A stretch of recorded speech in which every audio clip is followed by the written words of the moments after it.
Hey, good morning. Happy Father's Day to all you happy fathers. Today I'm stepping down from the 5-horse that we've been working on, and this is a little single 3-horsepower Buccaneer. Um, as we can see, didn't have any spark, and that's why. But it'll be a quick one. It's only got one coil. These carburetors are pretty unique. I'm getting the hang of it. You'll find these on your older like a Brook lure that Spiegel catalog sold. You'll find it on Goodyear CBs, the Skigmo, what is that, Gambles had one called Hiawatha, and those were all made by Gale, which is an ONC company. That was, here's the side covers. I picked this baby up on the other side of the state. I met the guy yesterday in Harrison, Michigan at a tractor show. Also found a couple motors to buy. I came home with more than I bargained for. But there's the side covers. Find a lot of these old motors. When these are missing, the reason they're missing is because when a guy would go out fishing and he had to get at the spark plug, well, you just couldn't do it with the covers on. So many people would take those off, set them aside in their garage or wherever, and they get knocked around and forgotten over the years, and eventually lost forever. But yeah, you can't get at the carburetor or anything with those on. There's 4 screws, 2 in each side. But we're going to go after the coils today, well, the one coil, and I'm going to salvage the points. I'm just going to clean them up. I've got some diamond grit kind of sandpaper. My friend over in Vassar works on motors. He gave me some of this off of his roll. It's called Micron. It's 372L or something.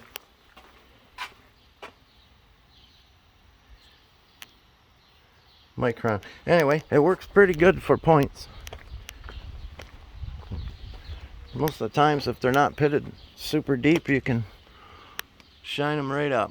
The new points, they're made so cheap that they, on the post here where they go, you can't get them to land square with the other side of the contact.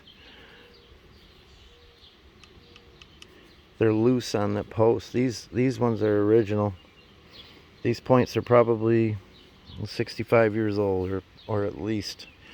Okay, so anyway, you take these 2 screws loose. Or not those 2. Well, yeah, those are still holding the mag plate down. I'm not used to working on singles. But we take those out. And also this one here. They're loose. I don't take them all the way out. I just back them out. And then you have to take this one out. But before you can do that, once you get the side covers off, there's 4 fasteners under here. There's one, and there's one way up under here, right there, and then 2 on the other side in the same place. Unhook the gas line.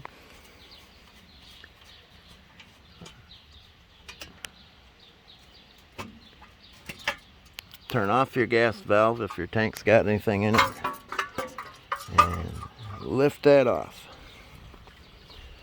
And you set it over here on your workbench. See my workbench? If it starts raining, I can go inside. I'm just kidding. My buddy gave me that. I'm going to eventually fill it full of water, of course, and move it over in the waiting area, the waiting room. Okay. Now this should come right off. I gotta take it off for more than one reason. I want to clean the clean the old grease because it's like hot wax that's cooled off. It's just getting sticky. And you want to get all that old coil busted up stuff off of there. Alright.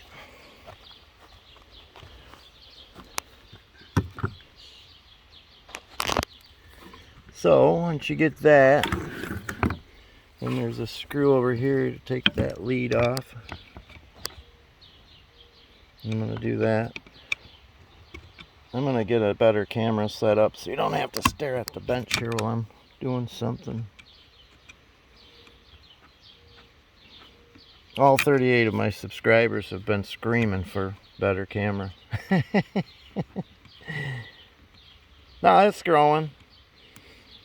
Got to start somewhere, right? I'm used to starting at the bottom, so nothing's changed here. Okay, I throw these in a box just because one day I'm going to see how many I've done over the years. Oh, look at that spider. Get out of here. Yeah. Okay, then you got to loosen the screw.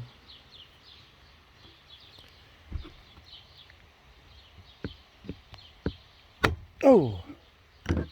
I got to get a wider blade screwdriver.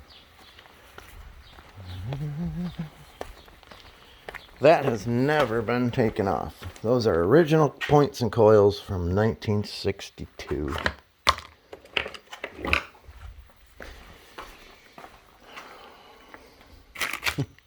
There we go. Here's another one. Somebody came in here and threw my tools all over the floor.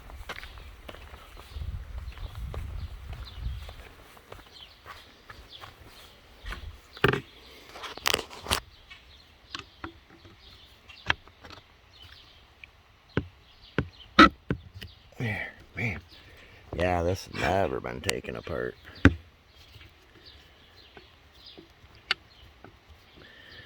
Too bad they didn't build things like this, or I wouldn't have nothing to do. If they did, though.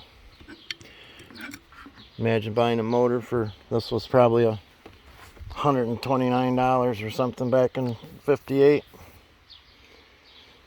And not having to work on it for 65 years. Most of these motors have outlived their original owners, and probably some of the second and third owners. Okay. These screws are either staked or there's something, but they don't usually fall out, but I'm not going to say they never will. Okay, then you're going to take this little oiler mount off of there and clean it up really good. And put your oiler wick. That's what holds that in place. Alright, I think maybe I'll get the tripod out, set up, in case you want to watch how I put the coils on. So that's what I'm going to do. Talk to you in a little bit.